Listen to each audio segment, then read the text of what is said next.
We have with us Marinos Giannopoulos, the CEO of Enterprise Greece.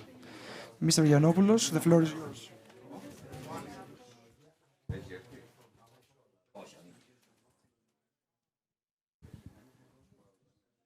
Ladies and gentlemen, good afternoon. I'd like to welcome you to the Greek House of Davos, and on behalf of Enterprise Greece, Greece National Investment and Trade Promotion Agency, it is my pleasure to welcome you here today. You have heard from some of other distinguished speakers about the exciting things that are happening to Greece. And I have the distinct pleasure of addressing the theme of the current session, namely, what is Greece doing to promote sustainable investment? The short answer is a lot. Over the past few years, Greece has undergone a profound transformation. It has implemented far-reaching reforms, has cut red tape and taxes, restructured its economy and public finances, and the results have borne fruit. Greece is open to the world. The years of transformation have turned Greece into an outward-oriented economy that has become competitive in the international market. In the last few years, Greece has welcomed record foreign direct investment and witnessed record export growth. There are clear signs that both Greece's investment profile and Greek exports are climbing up the value chain. But at the heart of our vision for the future is our country's ambitious transition to a green and digital economy. The current Greek government is very committed to sustainable development and is implementing an array of policies relating to renewable energy, climate change, waste management, sustainable tourism, land use, and environmental protection. Already, Greece has made enormous strides in building a sustainable economic model. The centerpiece of that vision is the National Recovery and Resilience Plan, which has been dubbed Greece 2.0, and which will channel up to 57 billion euros into green energy projects, digitalization, health, and education. The National Recovery and Resilience Plan details 170 projects, investments and reforms that will profoundly change Greece. Over the next several years, the program will add up to 7 percentage points to GDP and create 200,000 jobs. The Recovery Fund sets aside 6 billion for green transition out of a total budget of 31 billion euros. And more than 10 billion if you include external financing. In other words, roughly 1 out of every 5 euros that we invest in Greece over the next decade will be directed towards the green transition. In addition to the Greece 2.0 plan, the Greek government also supports sustainable investment through a series of other initiatives. Greece offers special incentives for sustainable investment under its national development law and its special fast-track program for strategic investments. The country recently adopted one of the most progressive climate and energy strategies in Europe. We have passed new laws to expedite investments in renewable energy and develop, for the first time, offshore wind facilities.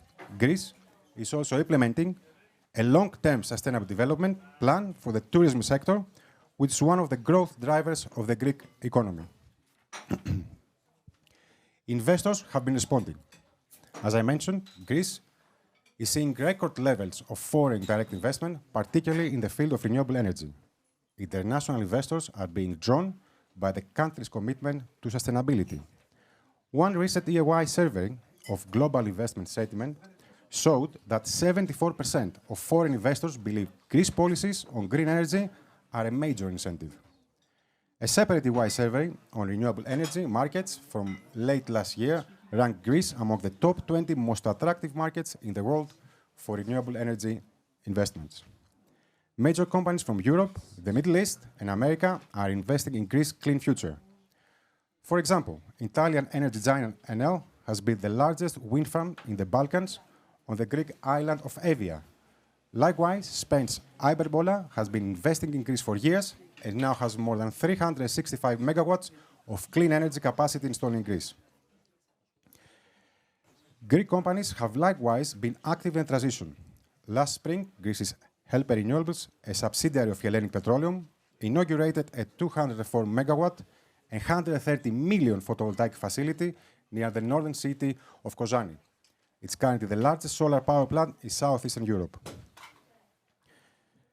And there are plans for even a bigger one in the works. A few months ago, Greece's PPC Renewables, a subsidiary of the country's one-time national power company, launched a tender for the construction of a 550 megawatt solar park, which will be more than twice the size of the Kozani project.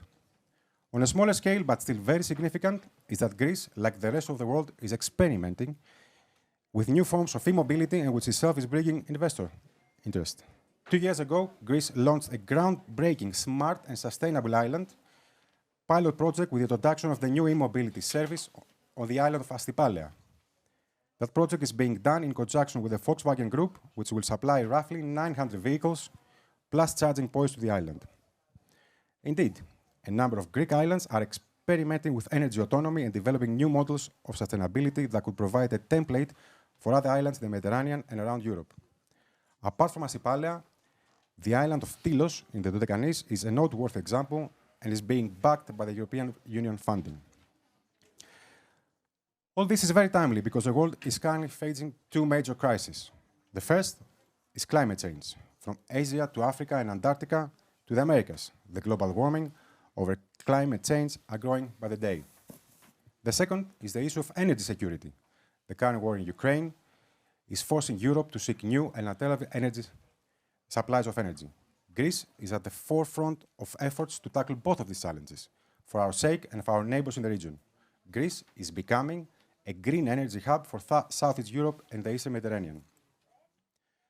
The country has adopted one of the first and more progressive climate laws in Europe. In line with EU commitments, Greece aims to reduce net greenhouse gas emissions by at least 55% by the end of this decade, by 80% by 2040, and 0% by 2050. What sets the new climate law apart is that it has measurable and actionable targets that are assessed every 5 years and can be tightened on an ongoing basis. For the first time, the country's emissions goals are adopted at every level of government, national, regional, and local. Significantly, the law establishes a 5-year sectoral carbon budget for 7 sectors of the economy. Those are namely electricity and heat production, industry, transport, agriculture, buildings, waste, and land use and forestry.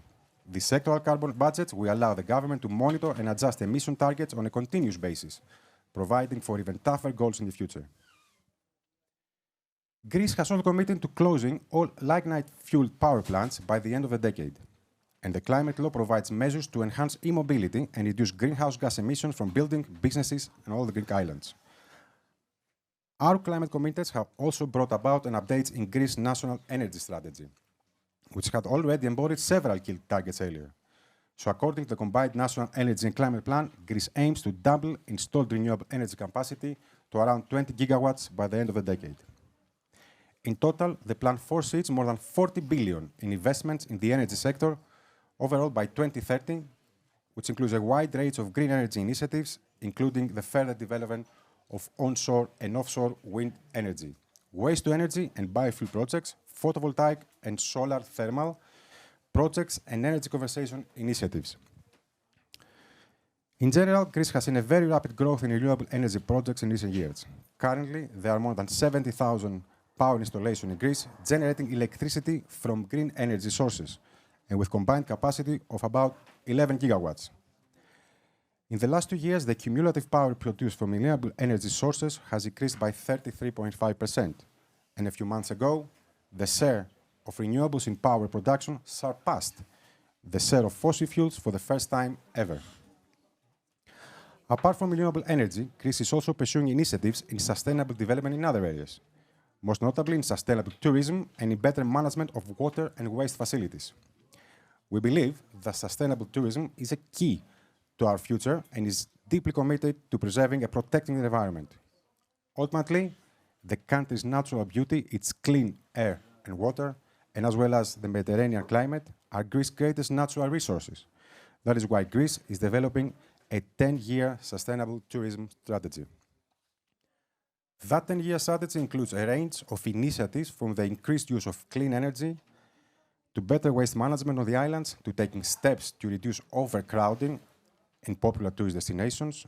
And these are all areas that the national government and local authorities and investors are working together for the sector's collective long-term good.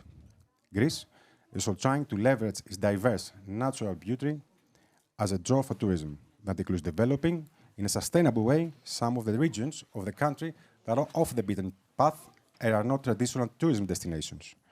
One of those regions, for example, is the Pindus mountain in the center of the country. The government has expanded the areas of natural protection, enlarged the country's newest national park, and banned the installation of wind turbines in order to preserve the mountain ridgelines. And is developing a network of hiking trails that will connect it with the rest of Europe and are designed to respect the environment. At the end of the day, Greece's tourism brand depends on offering a clean, unspoiled environment to visitors. The seas around Greece are known for their clarity, and Greeks are just proud of the cleanliness of our waters. Greece has the second highest number of blue flag beaches in Europe, something that represents a year of collective effort by the government, local authorities, businesses, and individuals. Maintaining and conserving our maritime ecosystem is therefore another part of the sustainable development strategy. In these last few years, Greece has expanded the areas of protected marine reserves that will help protect fish stocks in Greek waters, while also serving as a draw for low-impact, nature-friendly tourist activities like diving, which we hope will bring new visitors to Greece. Meanwhile, on land, Greece has adopted a national zoning strategy to better develop land use permission. The government has likewise embarked on a program to remove some of the illegally built dwellings and businesses to better protect our coastlines and forests. These steps together will provide a more sustainable framework for land development, particularly in areas like tourism and renewable energy, as we move into the future. Greece is stepping up. We try to better manage our waters and waste management systems. A series of projects have been launched and around the country to improve water supply networks in places like Greater Athens and Corfu, improve the irrigation networks of Thessaly, and upgrade sanitation plants and wastewater treatment facilities in Crete and around the province of Attica. In total, Greece has tendered public contracts for the operation of 28 separate waste management facilities over the last 3 years, 2 near the cities of Thessaloniki and Larissa. Just a few weeks ago, and several more are expected for the last few months. In conclusion, Greece is very committed to sustainable development, which we see as the key to our long-term prosperity. We welcome foreign direct investment in every one of these areas because we believe that sustainable development is both good policy and good business. So I invite you to explore the many opportunities that Greece offers. And on behalf of Enterprise Greece, I invite you to get in touch. We stand ready to assist you on every step of the way in realizing your investment projects. Thank you very much.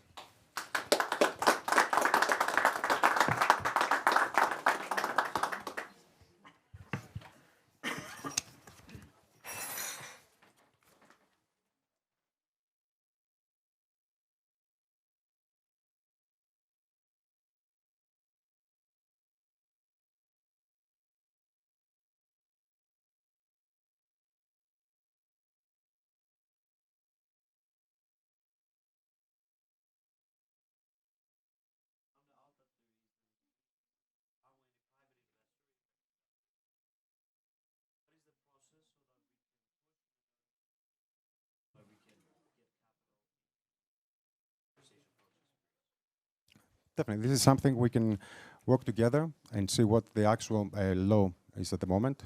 But this is a service that Enterprise Greece offers. We offer like an ombudsman service, where we're like as a consultant to the government and also to the different kind of sectoral fields that have that part of the forestation. But this is something we can work together and see. Maybe take example from other countries how they've done it, like as you just said. Maybe we can sit together and see how we can go about doing it. Exactly. Yes. Exactly. We're like kind of the middleman. We offer a one-stop service for any kind of help for investments in the country. So we can definitely sit down together and talk about it and see how we can go about changing the regulation.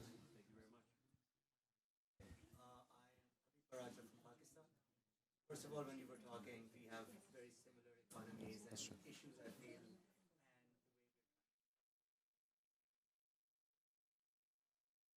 And in energy side, I wanted to ask, is guaranteeing some kind of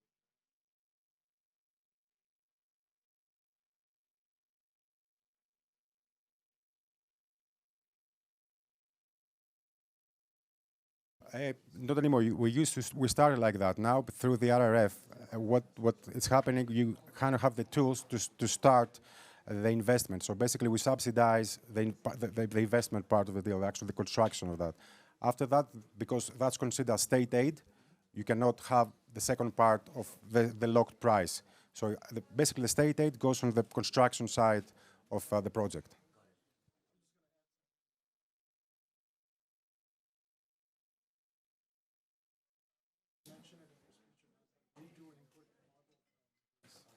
Thank you. This is something we're actually expanding. We're working with all the marble producers right now. We're actually branding. I don't know if you see the new branding, the Greek marble. We have a new logo, which Enterprise Greece has helped shape.